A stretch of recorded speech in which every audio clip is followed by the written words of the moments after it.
السلام علیکم ورحمۃ اللہ وبرکاتہ۔ آج ہم سورہ العنکبوت کی آیت نمبر 61 سے شروع کرتے ہیں۔ اعوذ باللہ السمیع العلیم من الشیطان الرجیم، بسم اللہ الرحمن الرحیم۔ وَلَئِن سَأَلْتَهُم مَّنْ خَلَقَ السَّمَاوَاتِ وَالْأَرْضَ، اور اگر تو ان سے سوال کرے کہ کس نے آسمانوں اور زمین کو پیدا کیا، وَسَخَّرَ الشَّمْسَ وَالْقَمَرَ، اور کس نے سورج اور چاند کو مسخر کیا، لَيَقُولُنَّ اللَّهُ، تو وہ ضرور کہیں گے کہ اللہ تعالیٰ نے،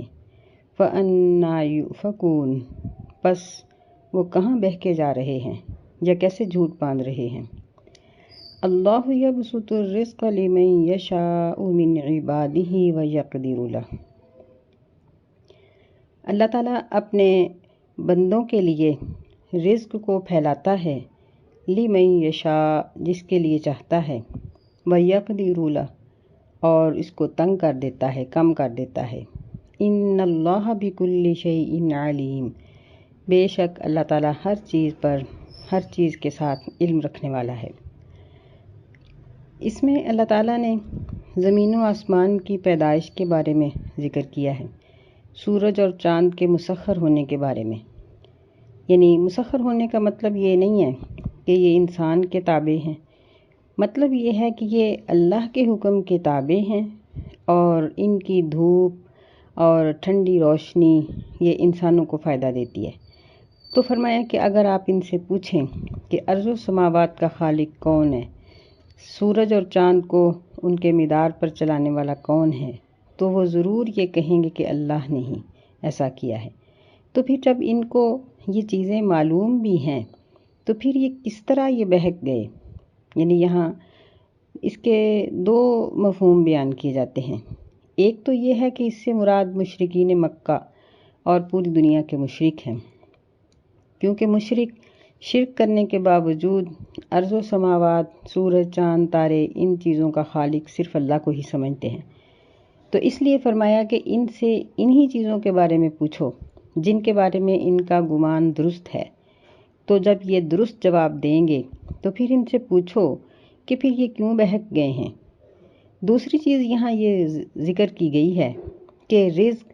اللہ ہی پھیلاتا ہے جس کے لیے اپنے بندوں میں سے چاہتا ہے، اور تنگ کر دیتا ہے، یعنی ختم نہیں کرتا۔ ایسا نہیں ہے کہ اللہ تعالیٰ نے کسی انسان کو رزق دینا بند کر دیا ہو، صرف یہ ہے کہ کسی کا بڑھا دیتا ہے اور کسی کا کم کر دیتا ہے، اور کسی کا رزق بڑھانا اور کم کرنا یہ صرف یہ نہیں ہے کہ اپنے اندازے سے یوں ہی کر دیا گیا ہو، بغیر کسی سوچ کے، بغیر کسی سمجھ کے، بلکہ یہ اللہ تعالیٰ کے وسیع علم کی وجہ سے ہے کہ اللہ تعالیٰ خوب اچھی طرح سے جانتے ہیں، اپنے بندوں کی مصلحت سے خوب اچھی طرح واقف ہیں، اور وہ کسی کی حق تلفی نہیں فرماتے، اور وہ یہ سمجھتے ہیں اللہ تعالیٰ کہ کون زیادہ رزق کا حقدار ہے کس طریقے سے، اور کون کم کا۔ وَلَئِن سَأَلْتَهُم مَّن نَّزَّلَ مِنَ السَّمَاءِ مَاءً، اور اگر تو ان سے سوال کرے کہ کس نے آسمان سے پانی کو نازل کیا، فَأَحْيَا بِهِ الْأَرْضَ بَعْدَ مَوْتِهَا مِن بَعْدِ مَوْتِهَا، اور زمین کو اس کے مردہ ہونے کے بعد زندگی بخشی، لَيَقُولُنَّ اللَّهُ، تو وہ ضرور کہیں گے کہ اللہ تعالیٰ ہی۔ قُلِ الْحَمْدُ لِلَّهِ بَلْ أَكْثَرُهُمْ لَا يَعْقِلُونَ، کہہ دیجئے کہ سب تعریف اللہ کے لیے ہے، بلکہ ان میں سے اکثر عقل نہیں کرتے۔ تو یہاں یعنی پہلے ارض و سماوات کی تخلیق کے بارے میں، پھر رزق کے بارے میں، پھر تیسرا سوال یہ کیا کہ ان سے پوچھو کہ بارش کون اتارتا ہے، اور بارش کے پانی کے اندر زمین سے نباتات کے اگنے کی صلاحیت کون پیدا کرتا ہے، کون ہے جو زمین سے نباتات کو اگاتا ہے اور مردہ زمین کو ہری بھری کر دیتا ہے، ان سے پوچھئے۔ تو اس کا ایک تو مخاطب مشرکین ہیں، اور دوسرا اس سے پہلی آیات کو اگر ہم دیکھیں تو ان میں اللہ تعالیٰ نے اپنے بندوں کو یہ حکم دیا ہے کہ اے میرے بندو، میری زمین بڑی وسیع ہے، اور تم یہ عذر پیش نہ کرنا کہ ہم جہاں رہتے تھے وہاں ہمارے لیے نیکی کرنی مشکل تھی، تم اگر اپنے علاقے میں، اپنے گھر میں یا جہاں رہ رہے ہو، اپنے کاروبار میں یا اپنی نوکری میں فرائض کو ادا نہیں کر سکتے تو اس کو چھوڑ دو۔ اگر تم اس کو چھوڑ دو گے تو میری زمین میں بڑی وسعت ہے، تمہیں اس سے اچھی جگہ مل جائے گی، اور پھر تمہیں موت و حیات کا اگر ڈر ہے تو موت تو اب جہاں بھی رہتے ہو وہیں آ جائے گی۔ اگر تمہیں اس سلسلے میں کاروبار کا ڈر ہے، رزق کا ڈر ہے، تو اللہ اپنے بندوں کو خود ہی رزق دیتا ہے۔ تو یہاں اللہ تعالیٰ نے پھر اپنی ان تمام قدرتوں کو ذکر کر کے ان ہجرت کرنے والوں کو مخاطب کیا ہے کہ تم کسی قسم کا خوف نہ کھاؤ، بلکہ تم اللہ پر یقین رکھو، اور دین کی خاطر اگر اپنا علاقہ، اپنا گھر، اپنا کاروبار یا اپنی مصروفیت چھوڑ دو گے تو اللہ تعالیٰ تمہاری اس نیکی کو ضرور قبول فرمائے گا۔ اور پھر یہاں زندگی موت کے سوال کے بعد فرمایا کہ اگر وہ یہ کہیں گے کہ اللہ یہ سب کچھ کرتا ہے، قُلِ الْحَمْدُ لِلَّهِ، تو کہہ دو کہ سب تعریف اللہ ہی کے لیے ہے، یعنی توحید کا اعتراف کرو، اس وجہ سے کہ جو مشرک ہیں ان کی نسبت اللہ تعالیٰ نے مسلمانوں کو اس بات کی ہدایت عطا کی کہ انہوں نے اپنے اللہ کو پہچانا اور وہ اپنے اللہ پر ایمان لے آئے۔ اور الحمدللہ کہنے کی دوسری وجہ یہ ہے کہ اس بات کا اعتراف کرنا کہ واقعی ہر تعریف اللہ کے لیے ہے اور وہ سب تعریفوں کا مالک ہے، ہر عیب سے پاک ہے۔ یعنی ایک یہ ہے کہ اللہ کی تعریفوں کا اقرار کرنا، اور دوسرا یہ ہے کہ اپنے بچ جانے پر اللہ کی تعریف کرنا۔ دو طریقے سے یہاں الحمدللہ کہنے کا حکم دیا۔ فرمایا بل اکثرهم لا یعقلون، یعنی ان کی اکثریت ایسی ہے جو سمجھنے کی کوشش ہی نہیں کرتی۔ یعنی کچھ لوگ ایسے ہیں جو ان آیات کو، ان احکامات کو سمجھتے ہیں اور سمجھ کر اسلام لے آتے ہیں، مسلمان ہو جاتے ہیں، یا پھر اگر وہ سمجھنے کے بعد بھی انکار کر دیں تو پھر ان کے لیے سخت ترین سزا ہے، کیونکہ اگر کسی کو سمجھ ہی نہ آئے تو اس کا عذاب کم ہوتا ہے، لیکن اگر ایک شخص دین کو سمجھ کر اس کا انکار کرے تو ظاہر ہے کہ اس کی سزا بھی زیادہ ہی ہوتی ہے۔ اللہ ہمیں محفوظ رکھے۔ وَمَا هَذِهِ الْحَيَاةُ الدُّنْيَا إِلَّا لَهْوٌ وَلَعِبٌ، اور نہیں ہے یہ دنیا کی زندگی مگر کھیل اور تماشا، یعنی یہ لہو ہے، فضولیات ہیں، دل لگی ہے اور کھیل ہے، یہ بھی معنی اس کا ہو سکتا ہے۔ وَإِنَّ الدَّارَ الْآخِرَةَ لَهِيَ الْحَيَوَانُ، اور بے شک آخرت کا گھر ضرور وہی اصل زندگی ہے، لَوْ كَانُوا يَعْلَمُونَ، اگر وہ جان لیں تو، یا اس کا معنی یوں بھی ہو سکتا ہے کہ کاش کہ وہ جان لیں، کیونکہ لو کانا کے ساتھ جب آتا ہے تو پھر وہاں اسی چیز کا یہی معنی دیتا ہے کہ اگر وہ جان لیں تو ان کے لیے بہت اچھا ہے۔ یہاں اللہ تعالیٰ نے دنیا کی زندگی کو کھیل اور تماشا کہا، یعنی ایک تو مطلب یہ ہے کہ جس طرح کھیل اور تماشا عارضی ہوتا ہے اور وہاں انسان اس کھیل کے میدان میں یا اس کسی فضول کام میں ہمیشہ نہیں مشغول رہ سکتا، اسی طرح دنیا کی زندگی ہمیشہ نہیں ہے، بلکہ یہ کچھ وقت کے لیے ہے اور بالآخر ختم ہو جانی ہے۔ اور ایک اس کا مطلب یہ ہے کہ جن لوگوں نے اپنی دنیا کی زندگی کو یہ سمجھ لیا کہ ہمارا کام یہاں صرف کھا پی لینا اور شغل کرنا اور پہن لینا اور بس اپنی منمانی کرنا ہے، آخرت کی انہوں نے تیاری نہ کی، اپنی اس زندگی کو آخرت کے لیے انہوں نے مفید نہ بنایا، تو ایسے لوگوں کے لیے خسارہ ہے۔ اور فرمایا کہ یہ صرف کھیل اور تماشے کے لیے نہیں ہے، یعنی اس کو ہم یوں سمجھ سکتے ہیں کہ دنیا کے لوگوں میں سے بہت سے لوگ ایسے ہیں جو کھانے کے لیے جیتے ہیں، پہننے کے لیے جیتے ہیں، اور کچھ لوگ ایسے ہوتے ہیں جو جینے کے لیے کھاتے ہیں اور وہ اپنا لباس پہنتے ہیں، اپنی ضروریات کو پورا کرتے ہیں، تو عبادت کرنے کے لیے یہ سب کچھ کرتے ہیں، یعنی ان کا اصل مقصد اللہ کی عبادت ہوتا ہے، اصل مقصد شغل اور کھانا پینا نہیں ہوتا، بلکہ وہ سمجھتے ہیں کہ دنیا کی زندگی کا ایک خاص مقصد ہے اور وہ یہ ہے کہ ہم اپنی آخرت کے لیے کچھ جمع کر لیں، اور پھر وہ اس پر عمل پیرا رہتے ہیں، تو فرمایا کہ یہی لوگ فائدے مند ہیں، یہی لوگ فائدے میں ہیں، ان کو فائدہ پہنچتا ہے، دنیا کی زندگی ان کے لیے فائدہ مند ہے۔ لو کانوا یعلمون، اگر یہ جان لیں تو بہت اچھا ہو، یعنی مشرک جان لیں تو ان کے لیے بھی اچھا ہے، اور اگر مومن اس بات کو جان لیں تو ان کے لیے بھی یہ بہت اچھا ہے کہ وہ جو دین پر عمل کر رہے ہیں یہ بے فائدہ نہیں، بلکہ ان کی زندگی کا مقصد ہی یہ ہے۔ فَإِذَا رَكِبُوا فِي الْفُلْكِ دَعَوُا اللَّهَ مُخْلِصِينَ لَهُ الدِّينَ، پس جب وہ سوار ہوتے ہیں کشتی میں تو پکارتے ہیں وہ اللہ کو خالص اس کے لیے اپنے دین کو کرنے والے، یعنی خالص کرنے والے اس کے لیے اپنے دین کو، کہ ہم صرف اللہ ہی کو پوجنے والے ہیں، یہ بات کہتے ہیں۔ فَلَمَّا نَجَّاهُمْ إِلَى الْبَرِّ، پس جب وہ ان کو خشکی کی طرف نجات دے دیتا ہے، اِذَا هُمْ يُشْرِكُونَ، تو اس وقت وہ شریک کرتے ہیں۔ یہاں اللہ تعالیٰ نے کشتی کی سواری کی مثال دی ہے، کیونکہ ظاہر ہے کہ اس وقت ہوائی جہاز تو ہے نہیں تھے، گاڑیاں بھی نہیں تھیں، لوگ پیدل سفر کرتے تھے، اونٹوں پہ، گدھوں گاڑیوں پہ، تو یعنی اونٹوں اور گھوڑوں پر سفر کرنے والوں کو کسی ایکسیڈنٹ یا کسی اور چیز کا خطرہ نہیں ہوتا تھا۔ البتہ جب یہ کشتی میں سوار ہوتے تھے تو کشتیاں بھنور میں پھنستیں، طوفان میں آ جاتیں اور ان کے ڈوبنے کے خطرات بہت زیادہ بڑھ جاتے، تو اس لیے یہ سفر باقی سفروں کی نسبت زیادہ خطرناک ہوتا تھا۔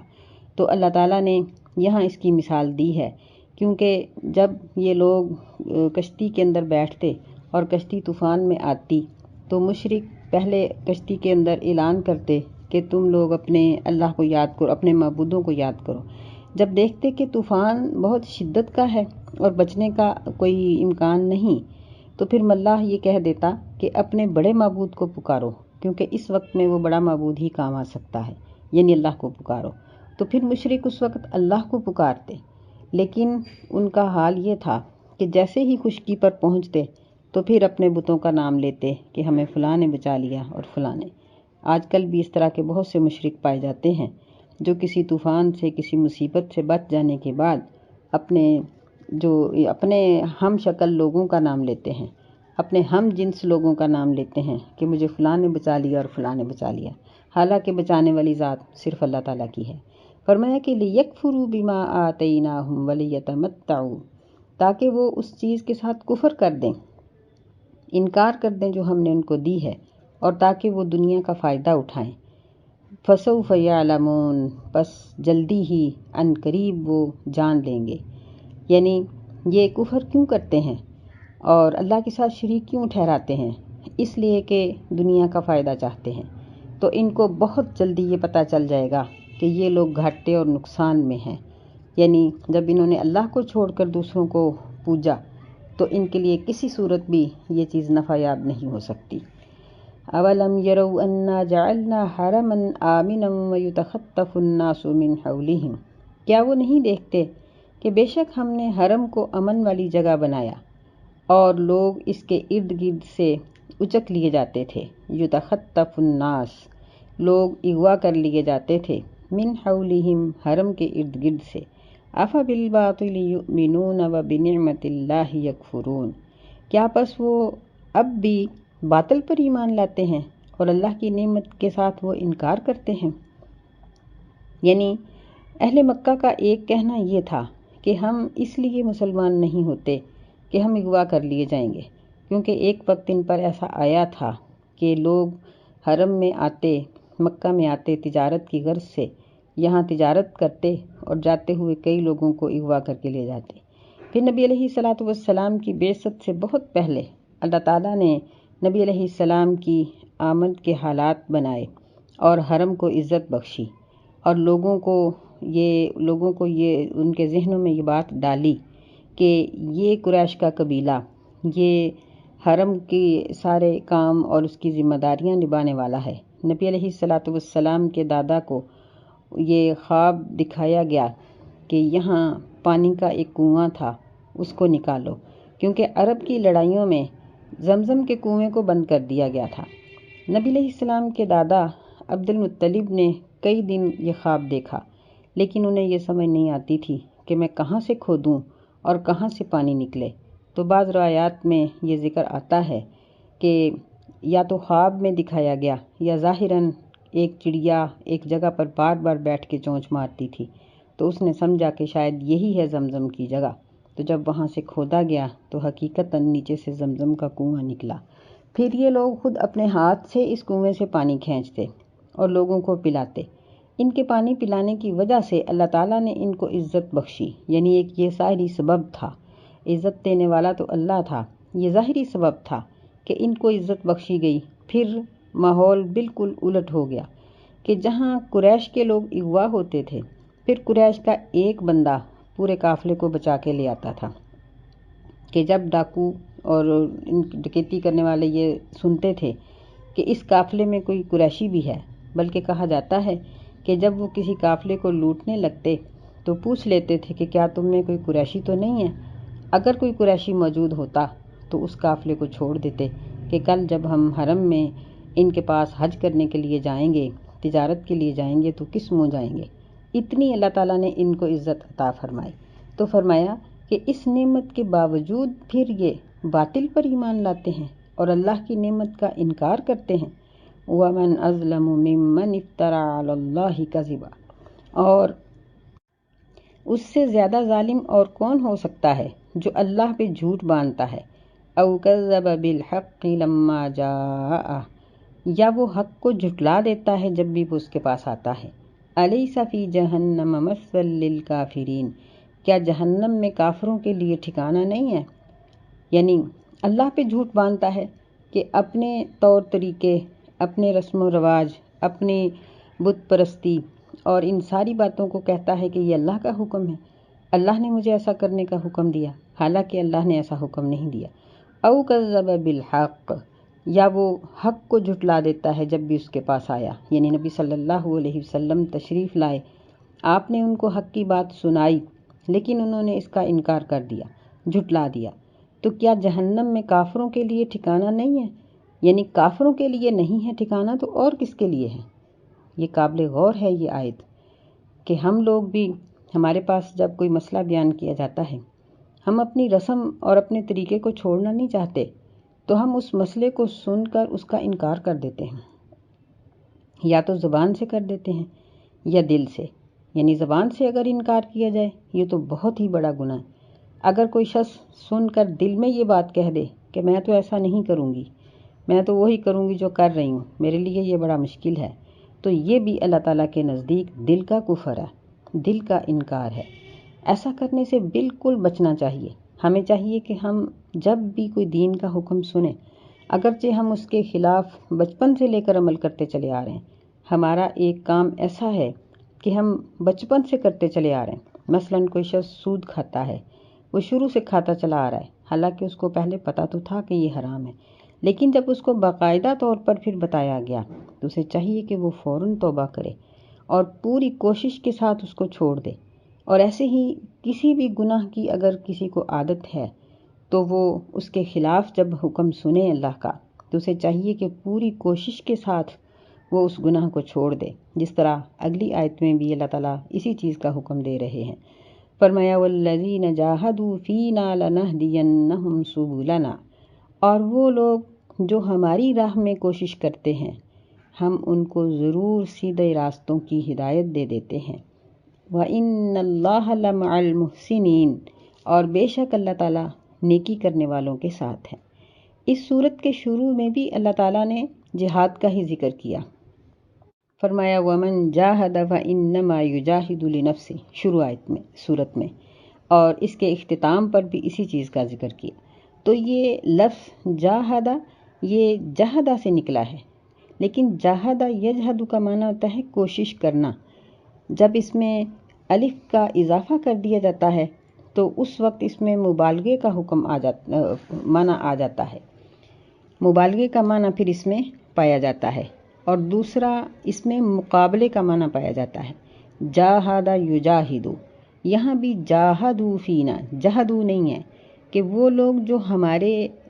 سلسلے میں، ہمارے دین کے معاملے میں، ہماری راہ میں، وہ یعنی اگر ہم اس کو مبالغے کا معنی پڑھیں تو پھر یہ ہے کہ پوری کوشش کرتے ہیں، اور اگر ہم اس کو مقابلے کے معنی میں پڑھیں تو پھر دیکھیں کہ انسان کا ہر وقت کسی نہ کسی سے مقابلہ ہی رہتا ہے.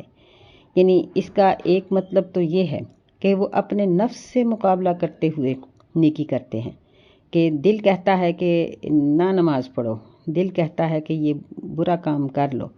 دل کہتا ہے کہ دین کا یہ کام چھوڑ دو، لیکن پوری کوشش کے ساتھ وہ نیکی کا کام کرتے ہیں. اور پھر اس کا ایک مطلب یہ بھی ہے کہ شیطان کے ساتھ مقابلہ کرتے ہیں،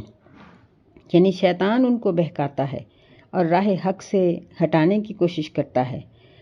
تو وہ شخص جس کو شیطان روک رہا ہے وہ پوری کوشش کے ساتھ مقابلہ کرتے ہوئے شیطان کا وہ اللہ کے دین پر عمل کرتا ہے اور اس نیکی کو حاصل کرنے کی کوشش کرتا ہے. اس کا تیسرا مفہوم یہ بھی ہے کہ ایک دوسرے کے مقابلے میں، کہ مثلاً اگر ایک شخص نیکی کر رہا ہے تو ہم کوشش کے ساتھ اس کے برابر یا اس سے زیادہ نیکی کرنے کی کوشش کریں. یہاں یاد رکھیے کہ اسی کوشش میں بعض اوقات ریاکاری کا پہلو بھی نکل آتا ہے، کہ کوئی شخص کسی کو دکھانے کے لیے کرتا ہے، کہ جس طرح یہ قربانی کے موقع پر ہوتا ہے کہ اگر میرے عزیز نے اتنے کا جانور لیا ہے تو میں اسے بڑھ کے لوں گا. یہ تو منع ہے، یہ تو بالکل نیکی کو ضائع کر دینے والی چیز ہے. ایک یہ ہے کہ اپنے دل میں کسی کے ساتھ مسابقت کرنے کی کوشش کرنا، جیسا سورۃ واقعہ میں اللہ تعالیٰ نے فرمایا کہ السابقون السابقون اولئک المقربون، کہ ایک دوسرے سے بڑھ کر نیکی کرنے والے یہ اللہ کا قرب پا جائیں گے، یہ اللہ کا قرب حاصل کرنے والے ہیں. تو اس طرح ایک دوسرے کا مقابلہ کرنا کہ اگر